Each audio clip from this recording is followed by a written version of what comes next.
This video covers section 4 of the Wales Safeguarding Procedures as they relate to adults at risk.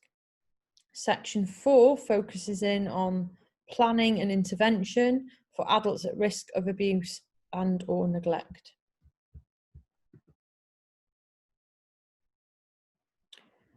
We covered in section 3 that as a result of the decisions that were taken at strategy, discussion or meeting, the need to put in place a care and support protection plan, whether that's come through the route of the strategy, discussion or meeting, or through an adult protection conference that has been held. The care and support protection plan can cover a range of actions and interventions.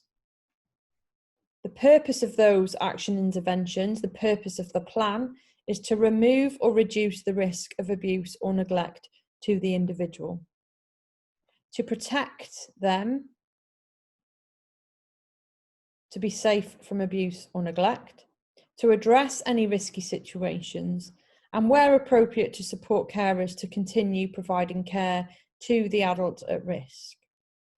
You will see within the procedures there are some pointers for practice to support the process of developing the care and support protection plan. It's important to remember that the principles underpinning these procedures, underpinning the Social Services and Wellbeing Act, continue to be relevant. The care and support protection plan therefore needs to be person-centred and strengths-based, recognising the assets, the capabilities, the skills the individual adult at risk themselves may have, or any appropriate other people, resources, activities around them. The plan needs to consider what the individual's lived experience should be like when a care and support protection plan is no longer required. Who's going to be involved, and what will their roles and responsibilities be in not only reducing or removing the risk for the individual, but making sure that their personal outcomes are achieved? And what will be the timescales for achieving those actions and helping the individual to achieve their personal outcomes?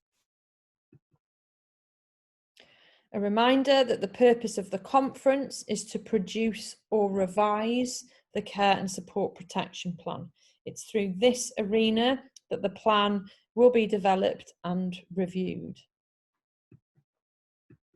A reminder again, as we covered in section 3 of the responsibilities, as they relate to the preparation, review and closure of the care and support protection plan.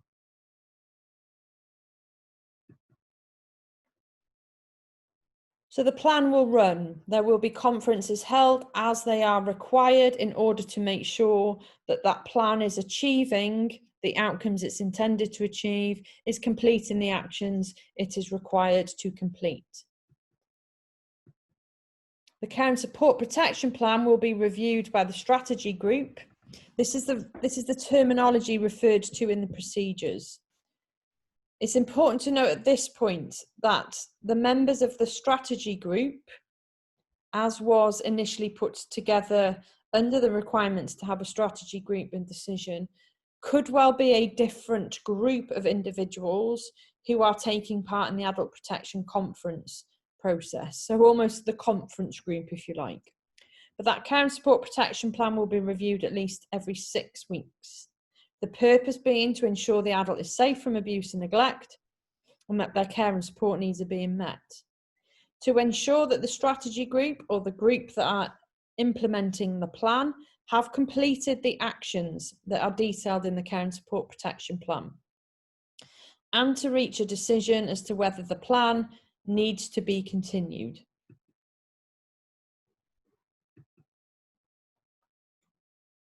At each strategy meeting, adult protection conference, or any other specific reviews that are held, there are 2 key questions to ask.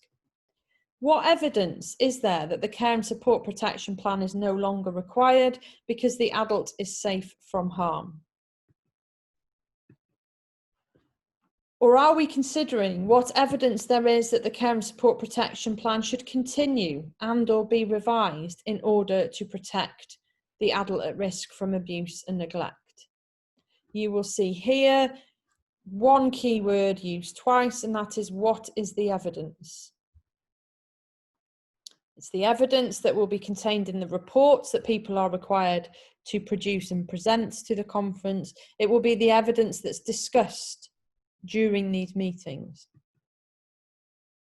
The decision to close the safeguarding process, the decision to end the care and support protection plan for the individual, should again be based on evidence, but it's evidence that says the adult is no longer at risk of abuse or neglect, or that those risks have been reduced and can be managed adequately and appropriately by a single agency process. Wherever possible, the adult at risk should be included and involved in the conclusion of the safeguarding process. So, bringing section 3 and 4 to a conclusion, as these two are linked. There is a significant shift, as you can see, in culture and practice. We're moving from a position under the POVA procedures that saw a strategy discussion completed within 2 working days and a strategy meeting completed within 7 working days, to either a strategy discussion or meeting held within 7 working days.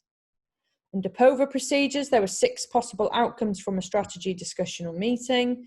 Under the new procedures, there are 3 determinations to be made from a strategy meeting.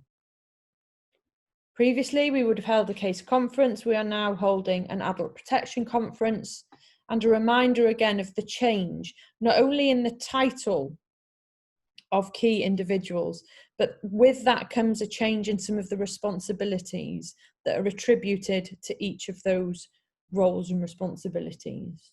So that is section 4 concluded. The final video that will follow in this series is the video that accompanies section 5 of the procedures.